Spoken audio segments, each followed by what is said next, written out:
आजमाया करो, मुश्किलें देख कर मुस्कुराया करो, मुश्किलें देख कर मुस्कुराया करो।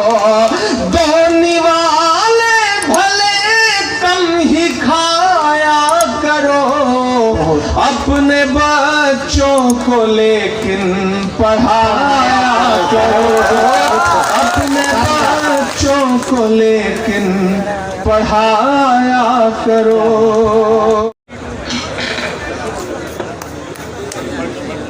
अस्सलाम वालेकुम।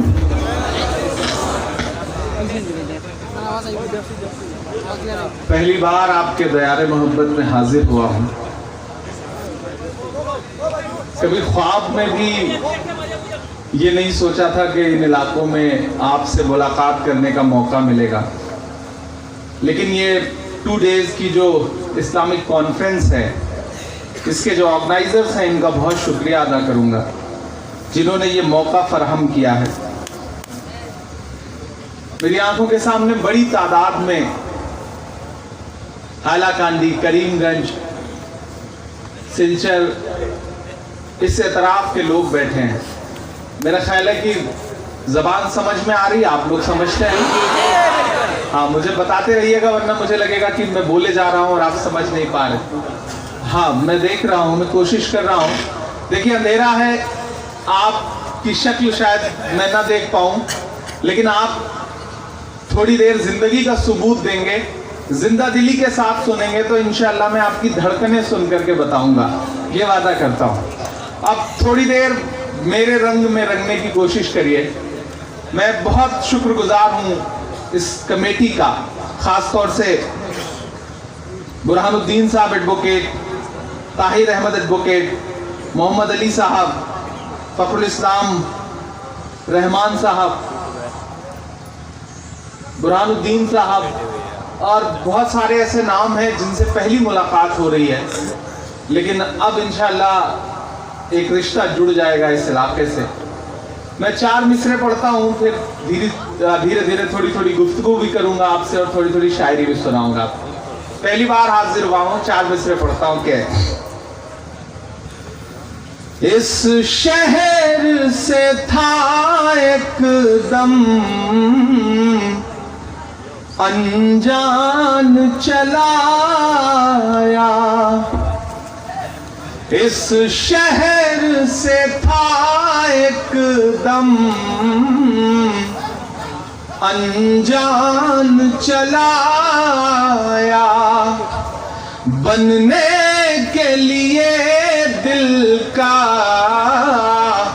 मेहमान चलाया, बनने के लिए दिल का मेहमान चलाया।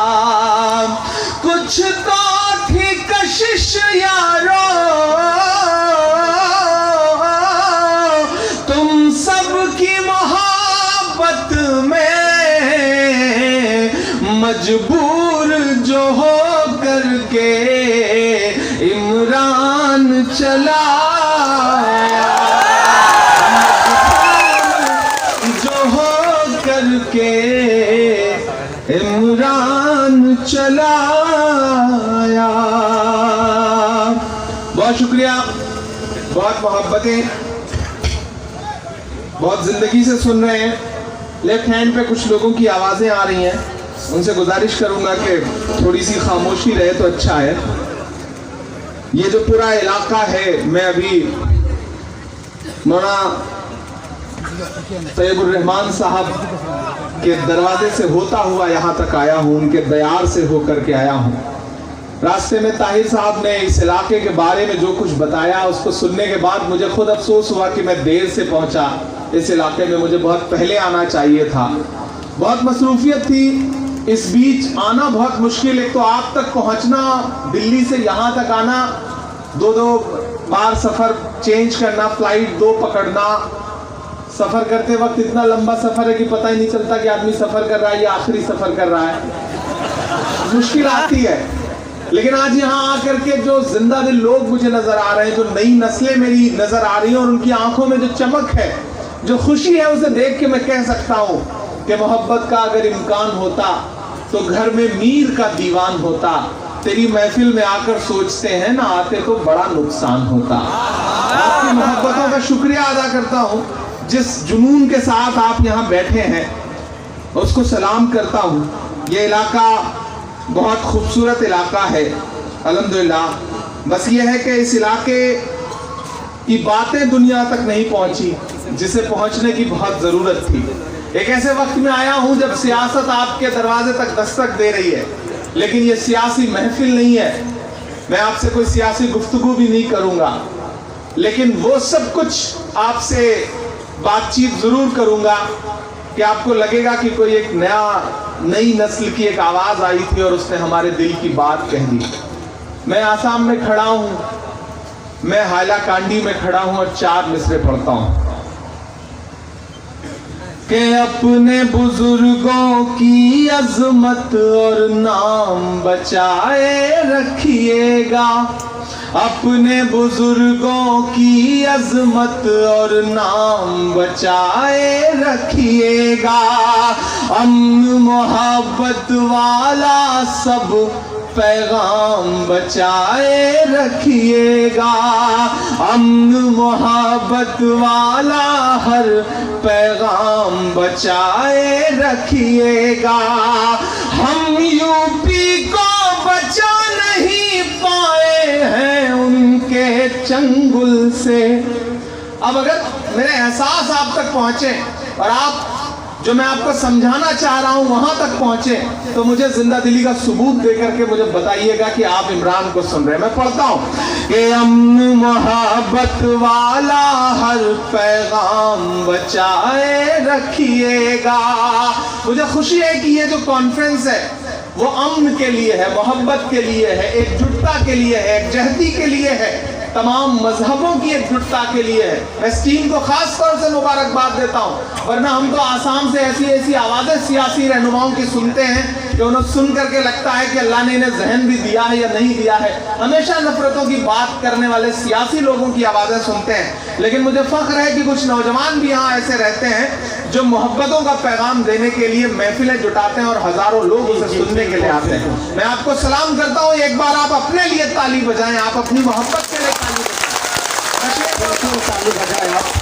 कि अमन मोहब्बत वाला हर पैगाम बचाए रखिएगा, अपने बुजुर्गों की अजमत और नाम बचाए रखिएगा। हम यूपी को बचा नहीं पाए हैं उनके चंगुल से, आप दरिंदों से अपना आसाम बचाए, दरिंदों से अपना आसाम बचाए रखिएगा।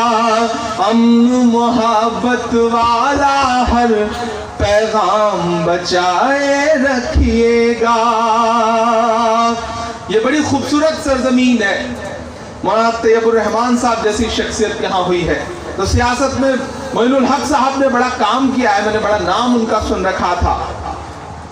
सिद्दीक अहमद साहब, बड़ा काम उनका भी रहा है। शहीदुल आलम चौधरी साहब के इलाके से भी हम लोग होकर के गुजर रहे थे और उनके लिए भी आवाम के दिल में मैंने एक एहतराम देखा है।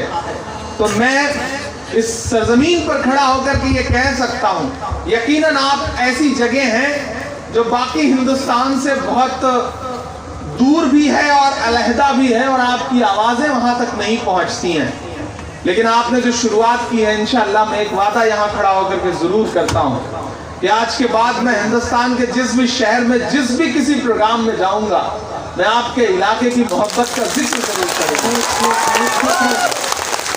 सलाम आपकी मोहब्बत को। बहुत सारे लोग इस महफिल में ऐसे होंगे जिन्होंने सोशल मीडिया के प्लेटफॉर्म से शायद मुझे सुना हो, या कुछ ऐसे भी लोग होंगे जो शायद पहली बार सुन रहे हों। मैं कोशिश करूंगा मैं आपको वो सब कुछ सुनाऊं जिसके लिए या तो बहुत बदनाम हूं या बहुत मशहूर हूं।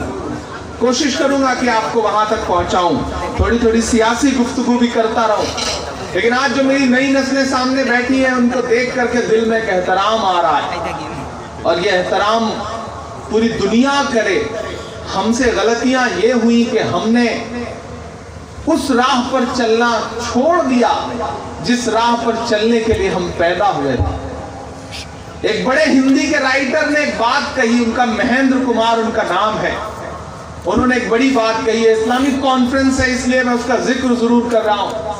उन्होंने एक जगह लिखा कि मुसलमानों, दुनिया ये नहीं पढ़ेगी कि तुम्हारी किताबों में क्या लिखा है। मेरी बात को बहुत संजीदगी से सुनिएगा। उन्होंने कहा कि मुसलमानों, दुनिया ये नहीं पढ़ेगी कि तुम्हारी किताबों में क्या लिखा है, वो तुम्हें पढ़ेगी, तुम्हें देखेगी और अंदाजा लगाएगी कि तुम्हारे कुरान में क्या लिखा है, तुम्हारी हदीसों में क्या लिखा है। इसलिए अपने किरदार को, अपने आप को अपनी हदीसों जैसा बनाओ, कुरान में जो लिखा है उस जैसा बनाओ, तब दुनिया समझेगी कि तुम मुसलमान हो। इमरान एक शेर पढ़ता है कि सच की पहचान बनकर जियो तो सही, सच की पहचान बनकर जियो तो सही, तुम निगहबान बनकर जियो तो सही। ये ज़माना अदब से झुकाएगा सर, ये ज़माना अदब से झुकाएगा सर, तुम मुसलमान बनकर जियो तो सही, मुसलमान बनकर जियो तो सही। देखिए इस तरफ जो लोग खड़े हैं माशाल्लाह बड़े जिंदा दिल है, उनकी आवाजें तो सुनाई पड़ रही हैं।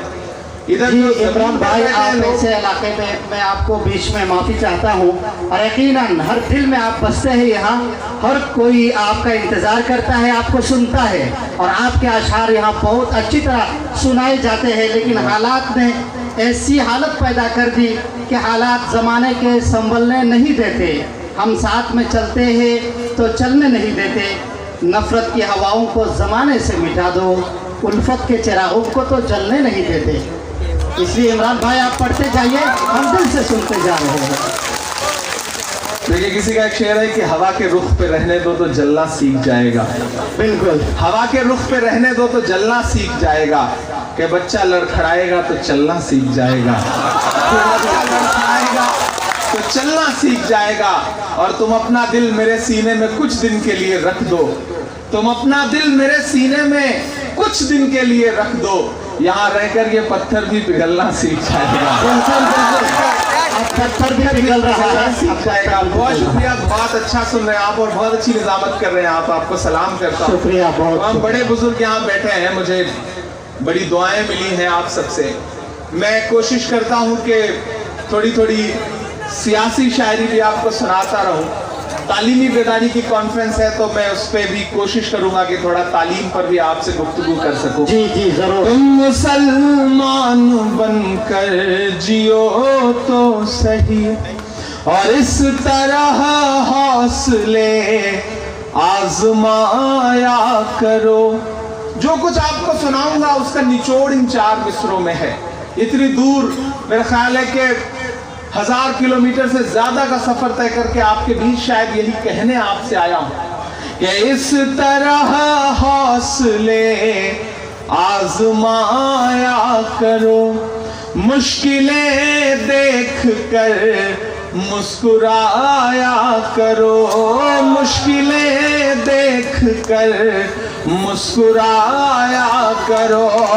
दो निवाले भले कम ही खाया करो, अपने बच्चों को लेकिन पढ़ाया करो, अपने बच्चों को लेकिन पढ़ाया करो। और हायला कांडी वालों, आज के इस पूरे प्रोग्राम का जो मकसद है तालीमी बेदारी के हवाले से, एक गजल के कुछ शेर सुना दूं, फिर इंशाल्लाह उन नज़्मों तक आपको ले चलूंगा जिन्हें सुन करके आपको आज के समाजी और सियासी हालात के बारे में कुछ न कुछ आपका जहन खुलेगा। लेकिन उससे पहले एक गजल सुनाता हूँ। मेरी आंखों के सामने बड़ी तादाद में मेरी नई नस्लें बैठी हैं, वो नई नस्लें जो Facebook, Twitter, YouTube, TikTok ban हो चुका वरना टिकटॉक, इस सब पे अपना बहुत वक्त गुजारा करते थे और उस पर वक्त गुजारते गुजारते शिकायत भी करते हैं कि हमारे हालात नहीं बदल रहे, हमारे हालात नहीं बदल रहे। मैं इस महफिल में खड़ा होकर के आज हिंदुस्तान के सदर रह चुके यानी राष्ट्रपति रह चुके डॉक्टर जाकिर हुसैन साहब की यौम पैदाइश का भी दिन है। आज उस हवाले से भी ये कॉन्फ्रेंस बहुत बड़ी हो जाती है कि एक बहुत अजीम शख्सियत जो हिंदुस्तान के सदर रह चुके, जो जामिया इस्लामिया यूनिवर्सिटी के फाउंडर थे, जिसकी नींव रखने में जिनका हाथ रहा, जो अलीगढ़ मुस्लिम यूनिवर्सिटी के वाइस चांसलर रहे, ऐसी शख्सियत की यौम पैदाइश है। ऐसे दिन पर मैं यहाँ खड़ा होकर के आपसे ये कह रहा हूँ कि मेरे भाई, हर मसले का हल सियासत से ही नहीं निकलता, हर मसले का हल सियासत से ही नहीं निकलता। ऐसा नहीं है कि पार्लियामेंट में, ऐवानों में तुम्हारी नुमाइंदगी नहीं रहती। मौलाना अबुल कलाम आजाद से लेकर के और आज के दौर में बदरुद्दीन अजमल साहब तक, ऐसा नहीं है कि नुमाइंदगी नहीं है, ऐवानों में नुमाइंदगी है। लेकिन मेरी नई नस्लों, हर मसले का हल सियासत से नहीं निकलता। सोचना, 2 MP बना दो, 3 मेंबर ऑफ पार्लियामेंट बना दो, 10-15 MLA बना दो, शायद आपका उतना काम नहीं कर पाएंगे जितना 5 IAS और IPS बना लोगे तो जितना काम हो सकेगा। बिल्कुल, बहुत जिम्मेदारी से ये बात कह रहा हूं। सरकार चली जाएगी, 5 साल बीतेगा, MLA शिप खत्म हो गई, लेकिन एक IAS बनाते हो तो रिटायरमेंट तक वो बुनियादी काम कर लेता है। मैं आपसे ये कहने के लिए आया हूं और मैं उम्मीद करूंगा कि जो मैं कहने जा रहा हूं उसे आप दिल तक बसाएंगे कि वक्त की ये जरूरत समझ लो, बिन पढ़े अब गुजारा नहीं है। बिल्कुल, वक्त की ये जरूरत समझ लो, बिन पढ़े अब गुजारा नहीं है। वक्त की ये जरूरत समझ लो, बिन पढ़े अब गुजारा नहीं है। ना कोई रहनुमा ना हुकूमत, कोई भी अब तुम्हारा नहीं है। ना कोई रहनुमा ना हुकूमत, कोई भी अब तुम्हारा नहीं है। और इब्तिदा लफ्ज़ इक़रा से यारो, जिसके कुरान की हो रही हो। इब्तिदा लफ्ज़ इक़रा से यारो, जिसके कुरान की हो रही हो। कौम ऐसी भी रह जाए जाहिल, ये खुदा को गवारा नहीं है। कौम ऐसी भी रह जाए जाहिल, ये खुदा को गवारा नहीं है। अरे शेर पढ़ता हूं कि तुम पढ़ो और पढ़ कर लिखो सब, वरना तारीख बदली मिलेगी। अब तो हुकूमतों ने मिशन बना लिया। मैं एक सुबह सो के उठा दिल्ली में तो पता चला इलाहाबाद इलाहाबाद नहीं है। मैं अगली सुबह सो के उठा तो पता चला कि फैजाबाद अब फैजाबाद नहीं है। मैं एक और सुबह सो के उठा तो किसी और शहर का नाम बदला जा चुका। मैं एक और सुबह उठता हूं तो पता चलता है कि किसी और शहर का नाम बदला जा चुका है। दरअसल इन हुकूमतों के पास ये जो नई हुकूमतें आई हैं, वो आपकी निशानियां मिटाना चाहती हैं, वो आपका नाम मिटाना चाहते हैं। लेकिन मैं तो आला ऐलान खड़ा होकर के वहां भी पढ़ता हूं कि तुम्हारे पहले बोला है, तुम्हारे बाद बोलेंगे। तुम्हारे पहले बोला है, तुम्हारे बाद बोलेंगे। तुम्हारे फैसले बिल्कुल है बेबुनियाद बोलेंगे। मिटा दो नाम कागज पर, दिलों पर फिर भी लिखा है इलाहाबाद बोला था, इलाहाबाद बोलेंगे। बोलना तो पड़ेगा। ये ऐसा दौर है कि इस दौर में अगर आप चुप रहे तो आपकी चुप्पी आपकी आने वाली नस्लों तक को मिटा देगी। मैं इसलिए जिंदा हूं कि मैं बोल रहा हूं। मैं इसलिए जिंदा हूं कि मैं बोल रहा हूं। दुनिया किसी गूंगे की कहानी नहीं लिखती। बोलना तो पड़ेगा मेरे भाई, फायदा करने वालों, बोलना तो पड़ेगा।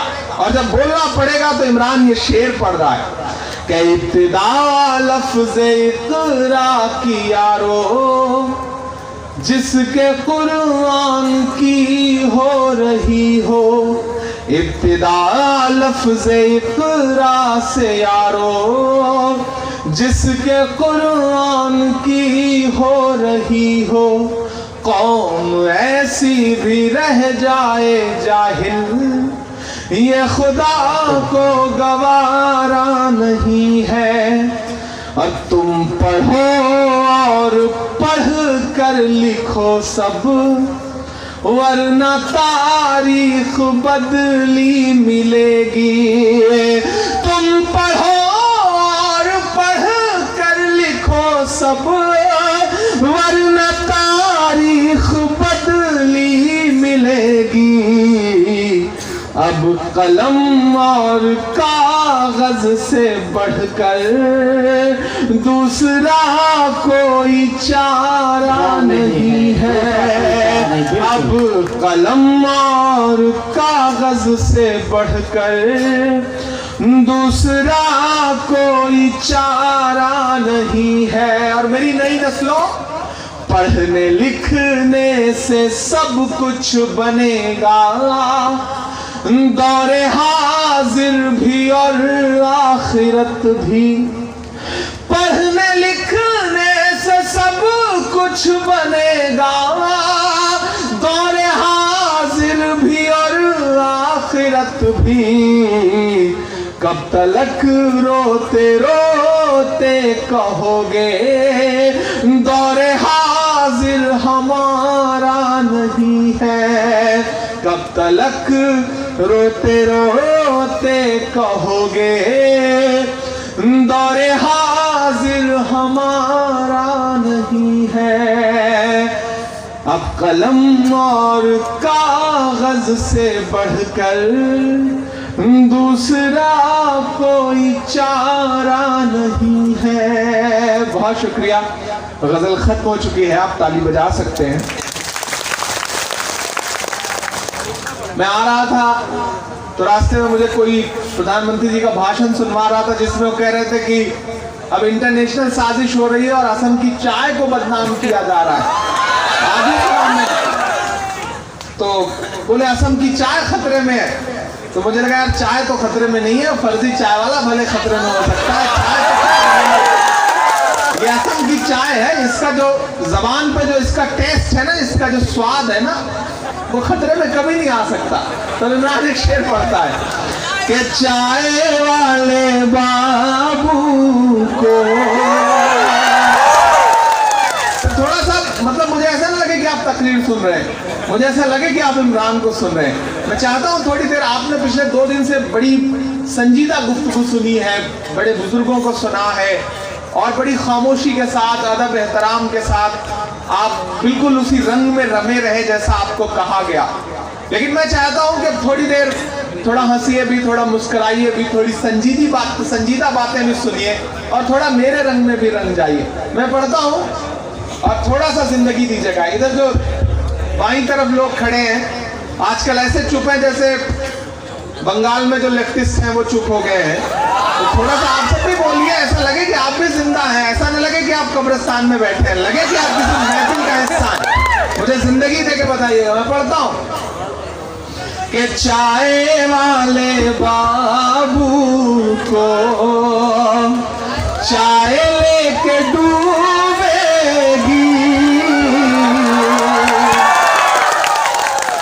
शुरुआत आप ही करेंगे इंशाल्लाह, मुझे पूरा यकीन है कि चाय वाले बाबू को चाय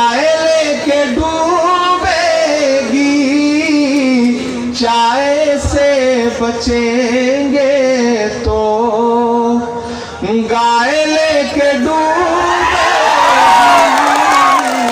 चाय से बचेंगे तो नोटबंदी जीएसटी भी जाए पर।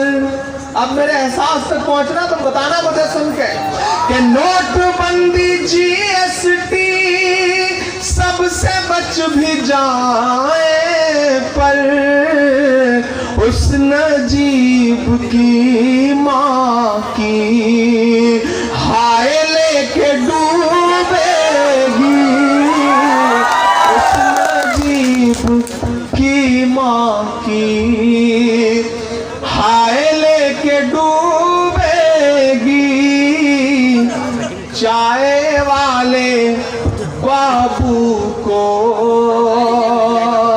चाय लेके डूबेगी।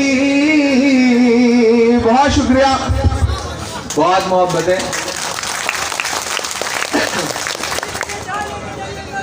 जी जी जी, इधर से आवाजें आ रही हैं, मतलब पता नहीं चल रहा है कि कौन बोल रहा है, लेकिन जो भी बोल रहा है माशाल्लाह बहुत अच्छा बोल रहा है।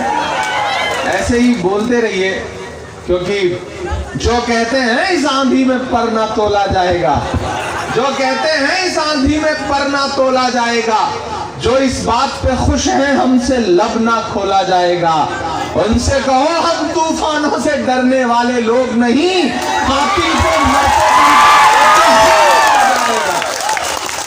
को मरते दम तक कातिल ही बोला जाएगा। आसाम वालों, आप बड़े बहादुर लोग हैं, आप बड़ी बहादुर कौम है, मैं आपको सलाम करता हूं। जिस कागज दिखाने के नाम पे पूरे हिंदुस्तान को डराया जा रहा है, उस कागज दिखाने के मसले को सबसे पहले पूरी जिंदा दिली से आपने झेला है, इसलिए सलाम करता हूं। मैं आपको सलाम करता हूं। मैं और खास तौर से इसलिए भी इस इलाके में आना चाहता था, मेरा मन था कि मैं पहली बार आसाम आया, इससे पहले कई बार ऐसे मौके आए, अलग अलग एतराफ में बुलाया गया, लेकिन मसरूफियत ऐसी रही कि मैं किसी प्रोग्राम में आ नहीं सका। और मैं आज यहाँ आकर ये कह रहा हूँ कि मुझे अच्छा लग रहा है कि मैं पहले किसी और इलाके में नहीं आया, मैं पहले आया तो जिंदा दिल लोगों के बीच में आया, इस इलाके में आया। बहुत शुक्रिया, सलाम करता हूँ आपको, और आपसे ये कह रहा हूँ कि जिन्होंने सोचा था कि डरा देंगे, मैं पूरे एनआरसी के मूवमेंट में कोई दिन ऐसा नहीं गुजरा होगा जब मैं अपने घर रहा हूं, पूरे हिंदुस्तान की खाक छानता फिरता हुआ वक्त के तानाशाहों से आंख मिला करके कह रहा था कि फिरौन की है, नमरूद की है, फूलों से जंग बारूद की है, इस बार तो डरना नामुमकिन, इस बार तो बात वजूद की है। आप तो सच में लड़ रहे थे, और यहां खड़ा होकर के उन डराने वाली ताकतों के नाम, मेरा मन कर रहा है कि मैं एक नज़्म पढ़ दूं। के वक्त के हाकिमों बादशाहों सुनो, जुल्म की फौज के सरबराहों सुनो। ये इमरान की आवाज नहीं है, ये पूरे एतराफ की आवाज है, ये आपकी आवाज है, मेरी आंखों के सामने बैठे हुए एक एक शख्स की दिल की धड़कनें जो कह रही हैं। अगर मैंने उसे लफ्जों में पिरो दिया हो तो एक एक मिसरे पे आपका हाथ खामोश नहीं रहना चाहिए। मैं आपके जज्बे को कसम देता हूं और ये नज्म पढ़ता हूं कि वक्त के हाकिमों बादशाहों सुनो, जुल्म की फौज के सरबराहों सुनो, कातिलों के सभी खैर खाहों सुनो, ऐ सियासत के मगरूर शाहों सुनो, मत समझना डराने से डर जाएंगे। अगले मिसरे पर तैयार रहिएगा। बिल्कुल, मत समझना डराने से डर जाएंगे, अब के सारी हदों से गुजर जाएंगे। मौत के नाम का खौफ देता है क्यों, मौत के नाम का खौफ देता है क्यों? हमारा तो ईमान है कि ऊपर वाले ने, खुदा ने, उस जात ने एक एक सांस मुकर्रर कर रखी है, और जितनी सांसें मुकर्रर हैं उसे कोई तोड़ नहीं सकता, उसमें कोई कम और ज्यादा नहीं कर सकता। सब इमरान ये मिसरे पढ़ रहा है कि मत समझना डराने से डर जाएंगे, अब के सारी हदों से गुजर जाएंगे, मौत के नाम का खौफ देता है क्यों? तैयार रहना, पहुंचाना इस आवाज पे दिल्ली तक। मौत के नाम का खौफ देता है क्यों? मौत जिस रोज आएगी मर जाएंगे, मत समझना डराने से डर जाएंगे, अब के सारी हदों से गुजर जाएंगे, कि जो तेरी नफरतों का ये मजमून है। मैं दिल्ली से हजारों किलोमीटर दूर खड़ा होकर के मिसरे पढ़ रहा हूं, 2500 किलोमीटर, और मैंने ये इस मुल्क के वजीर आजम के घर से 2.5 किलोमीटर दूर खड़े होकर के भी ये नज्म पढ़ी है। आज यहाँ पढ़ी है, और मैं 2500 किलोमीटर पे भी पढ़ रहा हूँ, और मैं चाहता हूं कि वहां की भी आवाज उन तक पहुंची थी, और आपकी तालियों के शोर के साथ यहां से भी उठती हुई आवाज पहुंचे। इमरान पढ़ता है कि जो तेरी नफरतों का ये मजमून है, इसमें स्याही नहीं खून ही खून है, इसमें स्याही नहीं खून ही खून है, इसमें स्याही नहीं खून ही खून है, पास हम सब के है हाँ फकत हौसला, पास हम सब के है हाँ फकत हौसला, और तेरे पास काला जो कानून है, ऐसे कानून से हमको इनकार है।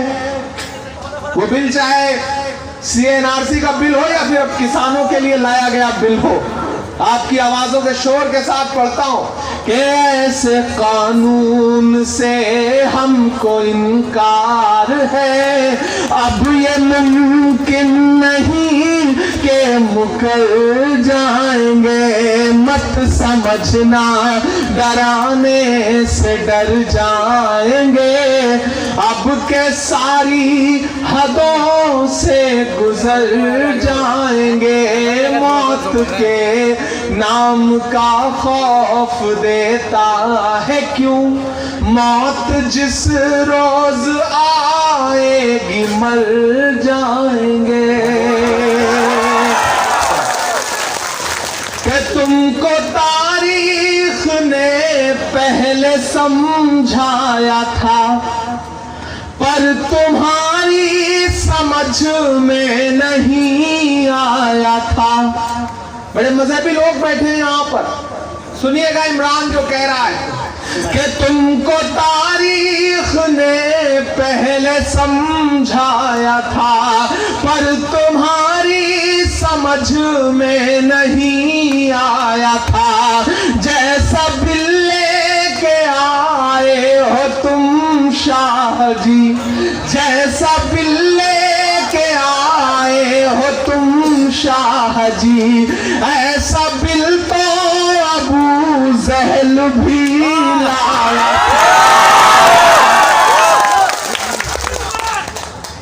तुमको तारीख ने पहले समझाया था, पर तुम्हारी समझ में नहीं आया था, जैसा बिल लेके आए हो तुम शाह जी, ऐसा बिल तो अबू जहल भी लाया था, ना इधर जाएंगे ना उधर जाएंगे, ना इधर जाएंगे ना उधर जाएंगे, बन के खुशबू फजा में बिखर जाएंगे। समझना डराने से डर जाएंगे, अब के सारी हदों से गुजर जाएंगे। कौमी यकजहती का स्टेज है ये। यहाँ से जो पैगाम जाना है वो बहुत बड़ा पैगाम है, वो मोहब्बतों का पैगाम है, वो अमन का पैगाम है। मैं जानता हूँ चंद किलोमीटर दूर यहाँ से एक और सरहद शुरू होती है, इस तरफ भी ये इलाका ऐसी जगह बसा हुआ है। अल्लाह ने आपके इस इलाके को ऐसी जगह पे आबाद किया हुआ है जहां कहने को तो आप बाकी हिंदुस्तान से, बाकी भारत से कटे हुए हैं, लेकिन ये जमीन बहुत अहम भी है। आप सरहदों पे बसे हुए वो लोग हैं जो जरूरत पड़े तो सरहदों की हिफाजत के लिए अपना सीना खोल करके भी खड़े हुए हैं। मैं आपकी अजमत को भी सलाम करता हूँ और इस मिट्टी में ये बंद पड़ता हूँ कि हमने ज़मज़म दिया, आबे गंगा दिया। अब कोई कागज का टुकड़ा तय करेगा कि हम हिंदुस्तानी है या नहीं है? नहीं, नहीं साहब, नहीं। इमरान शेर पढ़ता है कि हमने ज़मज़म दिया, आबे गंगा दिया, तुमने भारत को दंगा ही दंगा दिया। अभी भी आप खामोशी से सुन रहे हैं। मैंने हिंदुस्तान के जिस भी शहर में ये मिसरे पढ़े हैं वहां कयामत आ गई है। मैं चाहता हूँ कि यहाँ पे वो जज्बा दिखाई पड़े। मैं पढ़ता हूँ कि हमने ज़मज़म दिया, आबे गंगा दिया, तुमने भारत को दंगा ही दंगा दिया। तैयार रहिएगा, अगले जो दो मिसरे आ रहे हैं उन पे ज्यादा तालियों की जरूरत पड़ेगी। इमरान साहब, आपके मिसरे से पहले हम कुछ कहना चाहते हैं जी। जो एनआरसी आपका ताल्लुक अब हमसे जुड़ चुका है और सारे हदें आपने सरहदें आपने तोड़ दी, सारी रुकावटें तोड़ दी है। अब इंशाल्लाह हमारी आवाज़ आप तक और आपके जरिए दिल्ली तक पहुँचेगी। एनआरसी का मकसद जो उनका था, ना हम गिरे और अब हम अपनी जगह पर है कि ना हम गिरे ना हमारी उम्मीदें गिरी, पर कुछ लोग हमें गिराने में कई बार गिरे हैं। सवाल जहर का नहीं था,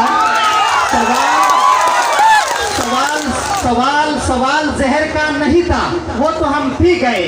तकलीफ लोगों को तब हुई जब हम जी गए, जब हम जी गए। हमने ज़मज़म दिया, आबे गंगा दिया, तुमने भारत को दंगा ही दंगा दिया। कोई कागज कैसे तय कर सकता है कि हम वतन से कितनी मोहब्बत करते हैं? कोई कागज तय कर सकता है मोहम्मद सिराज के उन आंसुओं को कि वालिद की मौत हुई है, लेकिन ऑस्ट्रेलिया के खिलाफ क्रिकेट का मैच है तो वो शख्स वालिद की मैयत में शामिल होने इसलिए नहीं पहुंच पाता क्योंकि हिंदुस्तान को जिताना होता है अपनी बॉलिंग से। कोई कागज, कोई अमित शाह साहब का, कोई नरेंद्र मोदी साहब का कागज तय कर पाएगा उन आंसुओं की कीमत? नहीं तय कर सकता। तब इमरान ये मिसरे पढ़ता है कि हमने ज़मज़म दिया, आबे गंगा दिया, तुमने भारत को दंगा ही दंगा दिया, तुमने एक रंग के ख्वाब देखे मगर, तुमने एक रंग के ख्वाब देखे मगर, हमने हिंदुस्तान को तिरंगा दिया। दोबारा आप दोबारा सुनाए, आपसे दरखास्त है हमारी। हमने ज़मज़म दिया, आबे गंगा दिया, तुमने भारत को दंगा ही दंगा दिया, तुमने एक रंग के ख्वाब देखे मगर, हमने हिंदुस्तान को तिरंगा दिया। ये तिरंगा बदन पर लपेटे हुए,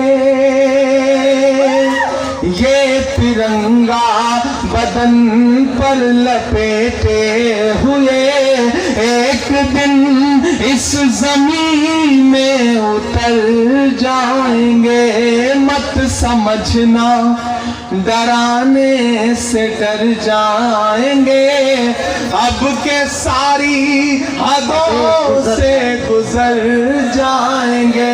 मौत के नाम का खौफ देता है क्यों, मौत जिस रोज आएगी मर जाएंगे।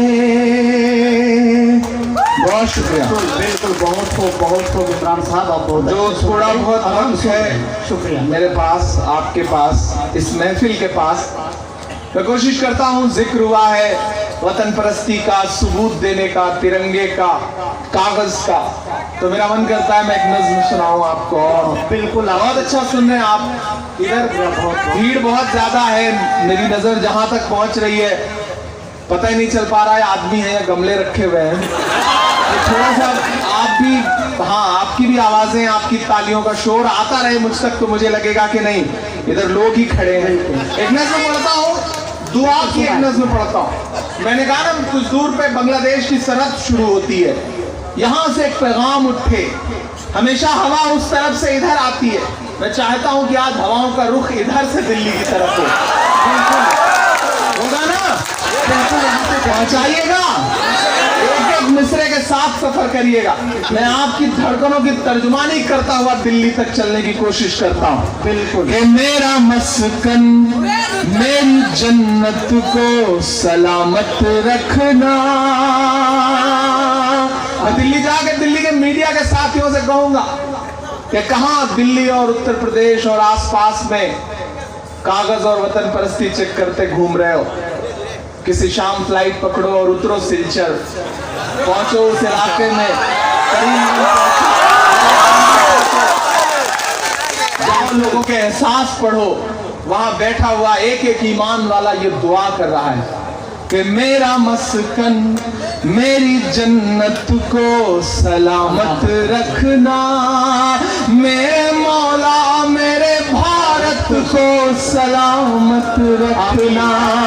मेरा मस्कन मेरी जन्नत को सलामत रखना। मेरे मौला मेरे भारत को सलामत रखना। पहला बंद पढ़ता हूं कि इसकी मिट्टी पे हर एक रीत निछावर कर दूं, अपनी धड़कन के सभी गीत निछावर कर दूं। गंगा जमुना तेरी लहरों की मुकद्दस धुन पर सारी दुनिया का मैं संगीत निछावर कर दूं। इस वतन से मेरी निस्बत को सलामत रखना।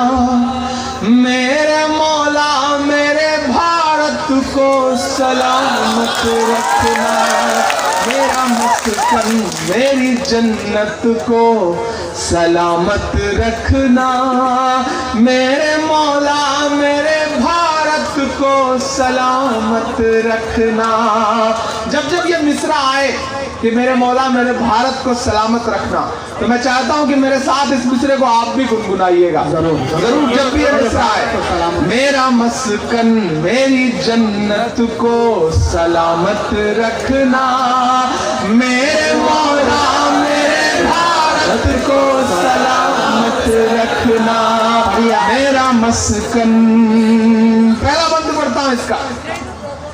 सोचता हूं तो मेरी आंख छलक जाती है, मुल्क से रूह का रिश्ता बड़ा जज्बाती है। मैं अक्सर सोचता हूं कैसे कोई कागज बताएगा कि हम वतन परस्त हैं या नहीं, कैसे कोई कागज बताएगा कि हम हिंदुस्तानी हैं या नहीं है। मेरा नाम तो इमरान है, अक्सर तंज करने वाले, सोशल मीडिया पे, फेसबुक पे जो ट्रोल करने वाले लोग होते हैं, वो इनबॉक्स में मैसेज करते हैं। जिस दिन भारत पाकिस्तान का मैच होता है उस दिन तो खासतौर से मुझे मैसेजेस आते हैं कि तुम्हारा दिन तो उधर लगा होगा, तुम्हारा तो नाम भी इमरान है।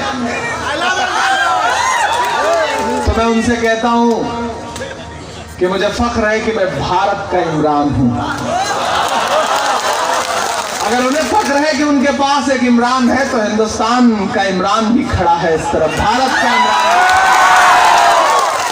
और हमसे वतन परस्ती का सबूत मांगने वाले मेरे भाई, मैं पलट के उन्हें एक तस्वीर भेजता हूं जवाब में।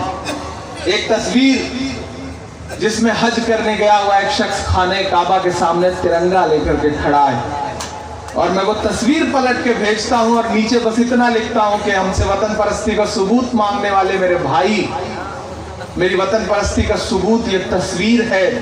हमने तो ऐसी जगह भी तिरंगा फहराया है जहां कदम रखने की तुम्हारी हैसियत भी नहीं।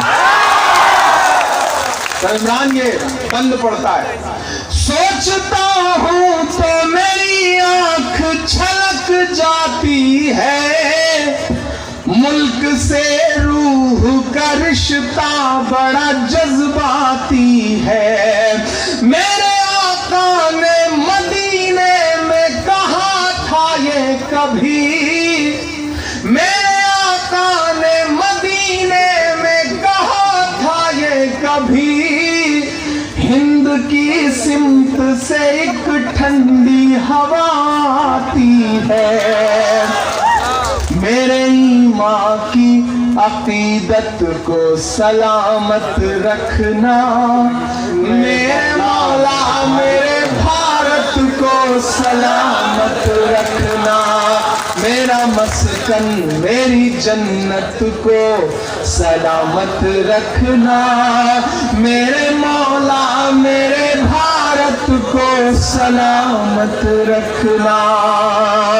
और दिल्ली के लोगों, दिल्ली में बैठे हुए हुक्मरानों, या इधर राजधानी में बैठे हुए हुक्मरानों, गुवाहाटी में देखना चाहते हो वतन परस्ती क्या है, मोहब्बत क्या है? ये जो झूठ मूठ की नफरतों की दुकानें सजाए बैठे हुए इमरान एक बंद पड़ता है, तूने नफरत का जो बाजार सजाया हुआ है, तू ये कहता है मुसलमान पराया हुआ है।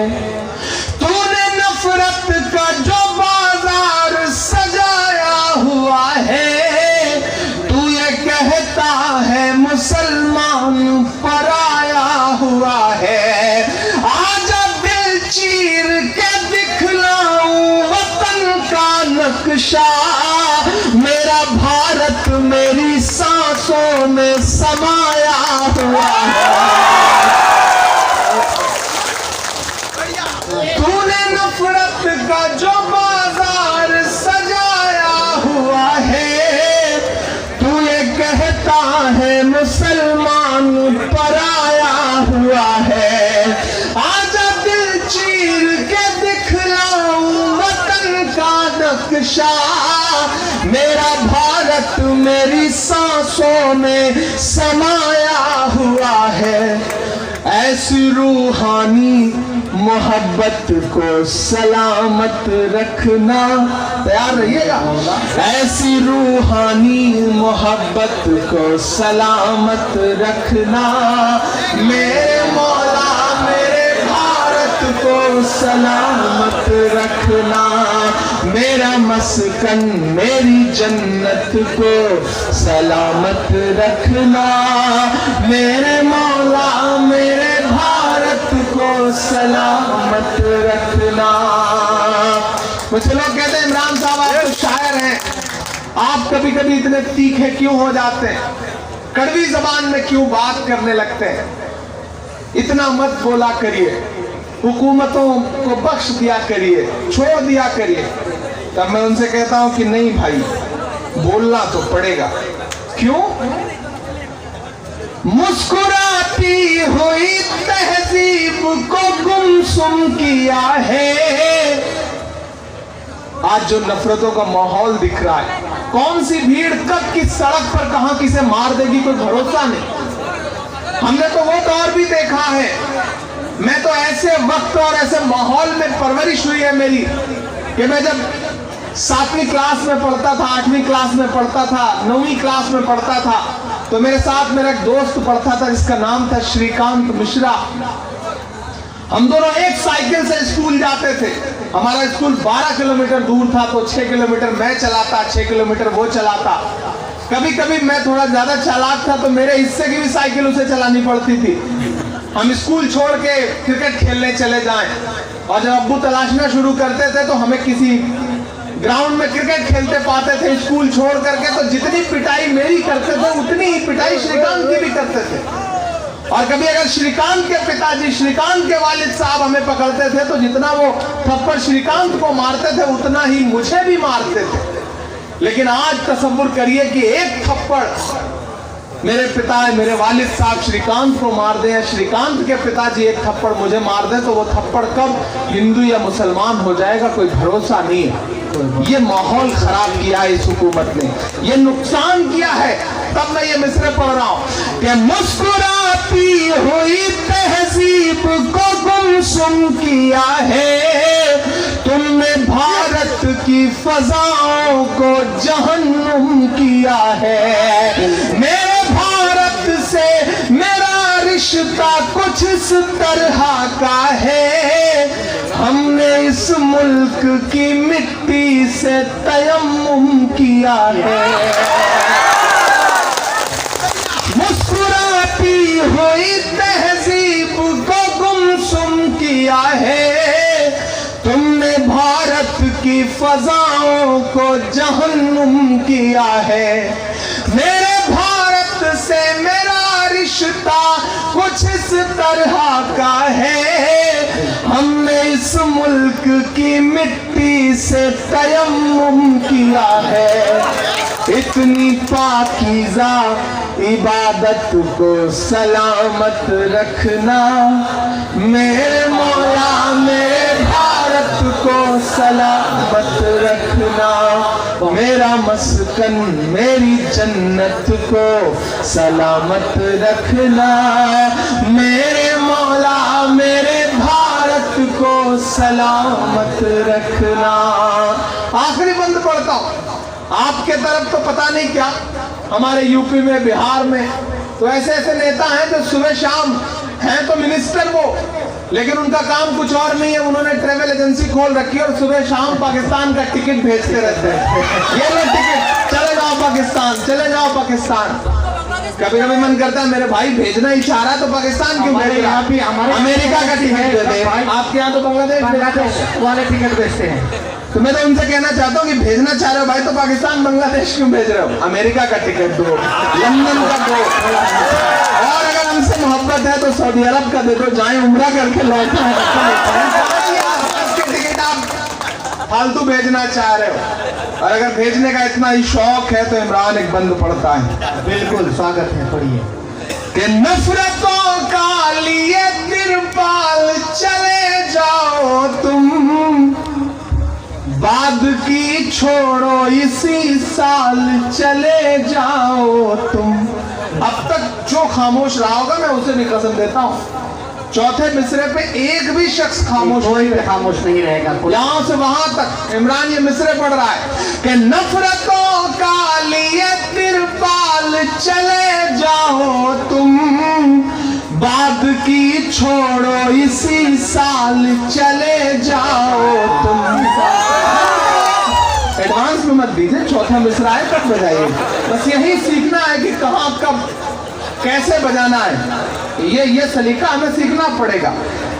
नफरतों का लिए तिरपाल चले जाओ तुम, बाद की छोड़ो इसी साल चले जाओ तुम।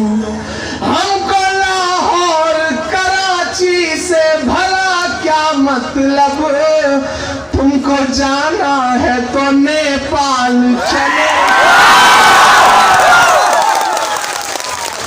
मेरे पुरख पुरखों की विरासत को सलामत रखना, मेरे मौला मेरे भारत को सलामत रखना, मेरा मस्कन मेरी जन्नत को सलामत रखना, मेरे मौला मेरे भारत को सलामत रखना।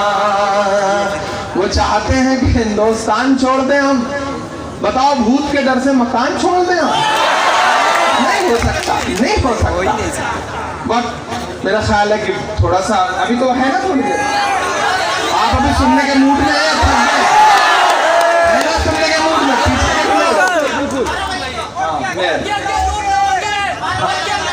हाँ, मैं सब सुनाऊंगा। आप जो जो कहेंगे मैं वो सब सुनाऊंगा इंशाल्लाह।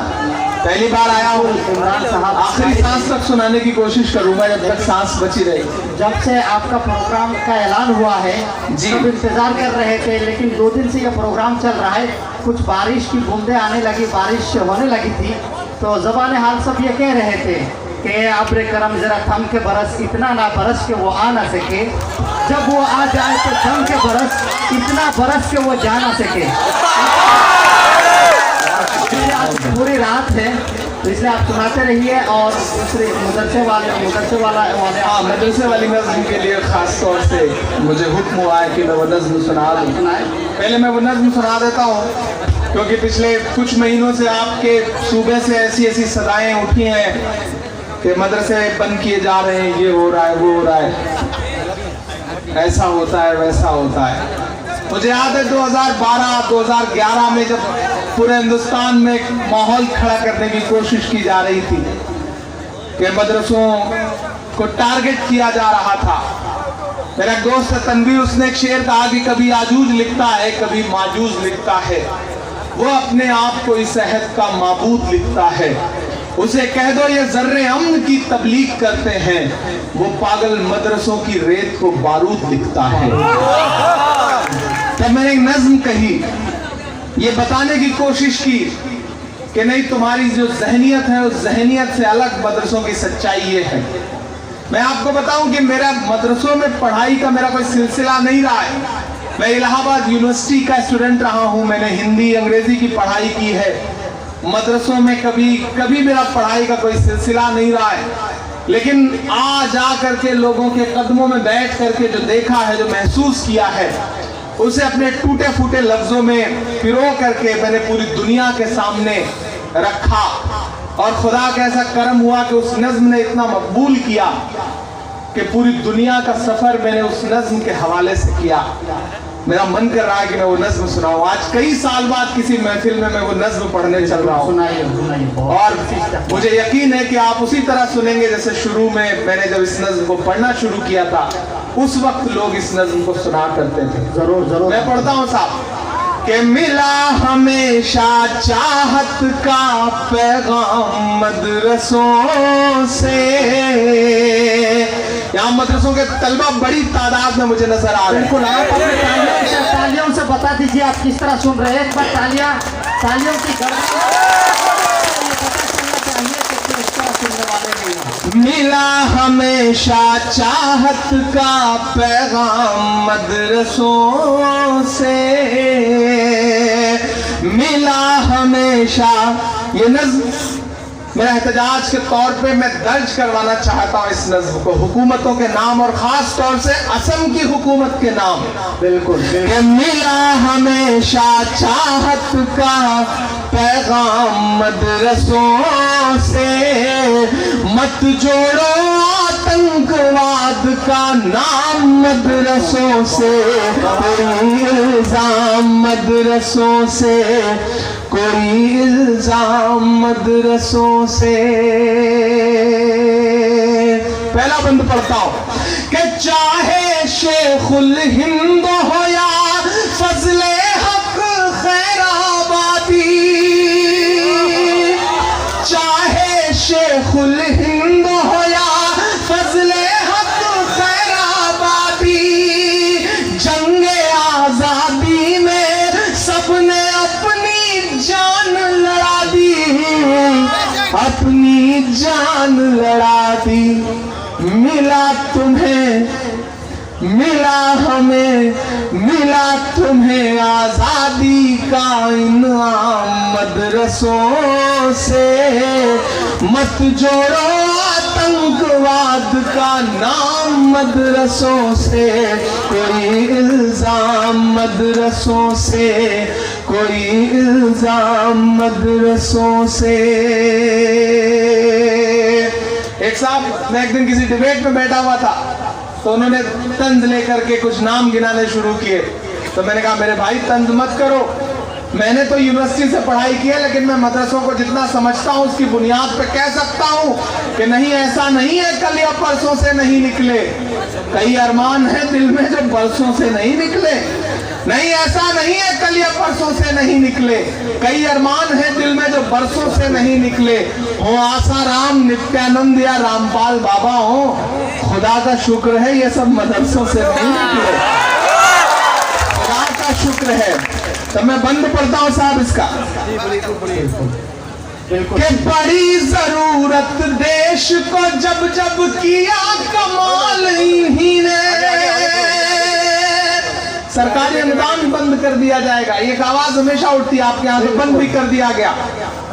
लेकिन मैं उन्हें बताना चाहता हूं कि आप जिन मदरसों को टारगेट करने की कोशिश करते हैं, आपने कभी सोचा है कि ये जो छोटे छोटे तलबा यहाँ पढ़ रहे हैं, इनकी दुआओं में कितनी ताकत है। इन मदरसों पे टारगेट करने वाले सरकारी नुमाइंदों, कभी सोचा है यहाँ से निकले हुए लोगों ने क्या क्या किया? हिंदुस्तान ने जब वर्ल्ड कप जीता था तो क्रिकेट के बहुत बड़े खिलाड़ी सचिन तेंदुलकर साहब को जीत का जश्न मनाते हुए कंधे पे उठाना था, तो उन्हें कंधे पे उठाने के लिए कौन आगे आता है? एक मस्जिद के मुअज्जिन का लड़का यूसुफ पठान आगे आता है और उन्हें कंधे पे उठा के पूरे स्टेडियम पे चक्कर लगाता है। ये कुव्वत, ये ताकत मदरसों के उन छोटे छोटे दानों में है जो हमारे आपके चंदों से आते हैं, किसी सरकारी मदद से नहीं आते हैं। तब इमरान ये मिसरे पढ़ रहा है कि बड़ी जरूरत देश को जब जब किया कमाल इन्हीं ने। देश को एक से एक बढ़ करके दिया है लाल इन्हीं ने, दिया है लाल इन्हीं ने। 3 राष्ट्रपतियों के नाम गिना रहा हूं, 3 प्रेसिडेंट के। और अब कोई मदरसों पे कुछ कहे तो ये तीनों नाम उसके मुंह पर फेंक कर मार दीजिएगा कि निकले जाकिर फखरुद्दीन कलाम मदरसों से। मत जोड़ो आतंकवाद का नाम मदरसों से। कोई इल्जाम मदरसों से, कोई इल्जाम मदरसों से। एक बंद पढ़ता हूं, यहाँ तमाम ऐसे तलबा बैठे हैं, तमाम बड़े बुजुर्ग बैठे हैं जो उत्तर प्रदेश, लखनऊ, सहारनपुर, उस एतराफ से बड़ी निस्बत है आपकी, मैं जानता हूँ। नदवा से बड़ी निस्बत है, उस तरफ सहारनपुर से बड़ी निस्बत है। वो इलाके ऐसे इलाके हैं जो जंग आज़ादी के दौर में 57 से लेकर के 1857 की जंग से लेकर के 1947 की जंग तक जिन्होंने आगे आगे बढ़ करके नुमाइंदगी की, और सहारनपुर से लेकर के मेरठ से लेकर के दिल्ली तक तमाम ऐसे पेड़ आज भी इस बात की गवाही देंगे कि जब अंग्रेजों ने ये कहा कि हमें हिंदुस्तान पे हुकूमत करना है तो मुसलमानों को मिटाना पड़ेगा। हम लड़ रहे थे उस वक्त क्योंकि हमसे छीनी गई थी हुकूमत, हम लड़ रहे थे उस वक्त। अंग्रेजों ने कहा कि हिंदुस्तान पे हुकूमत करना है तो मुसलमानों को मिटाओ, मुसलमानों को मिटाना है तो कुरान मिटाओ। उस इलाके के तमाम दरख्त इस बात के गवाह हैं कि जब एक साथ सैकड़ों उलेमा को फांसियां दी गई और ये कहा गया कि इनकी लाशें तब तक न उतारी जाएं जब तक अवाम के दिल में इंकलाब का भूत न उतर जाए, डर न बैठ जाए, तब इमरान खड़ा होकर के यहाँ एक बंद पड़ता है कि जंगे आजादी में फिरंगी लाख कुरान जलाए।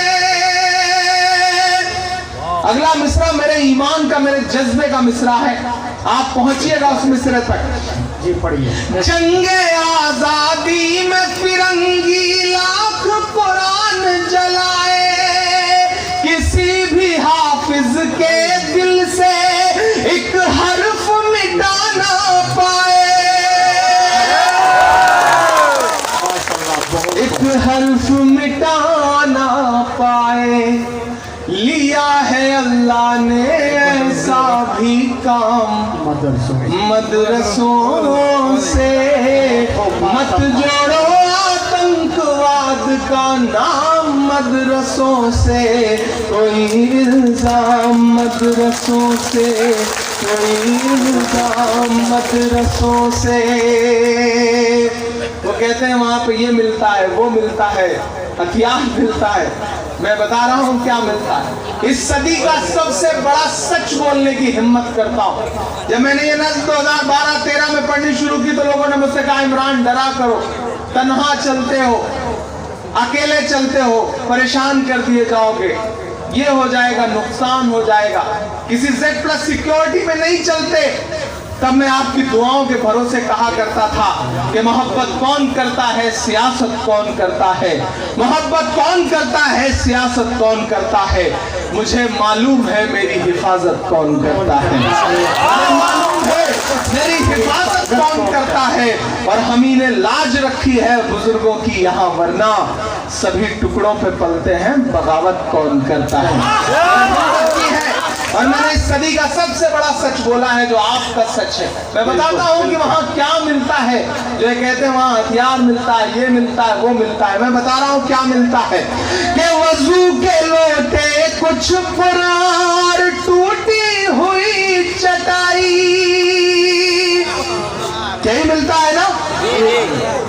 वजू के लोटे कुछ फरार और टूटी हुई चटाई, जिसे देखना है वो आकर देखे ये सच्चाई, देखे ये सच्चाई। और अब आमीन कह के मेरा दामन दुआओं से भरिएगा कि फैला है, बंद करने का ख्वाब देखने वालों, फैला है और फैलेगा इस्लाम मदरसों से। मत जोड़ो आतंकवाद का नाम मदरसों से, कोई इल्जाम मदरसों से, कोई इल्जाम मदरसों से। बहुत शुक्रिया, बहुत बहुत। अरे आप लोग सुनना चाहते हैं और सुनिए हमारी बात सुनिए। ये इमरान साहब, इमरान प्रतापगढ़ी सिर्फ एक शख्स का नाम नहीं है। इमरान प्रतापगढ़ी सिर्फ एक शख्स का नाम नहीं है, बल्कि एक मूवमेंट का नाम बन चुका है।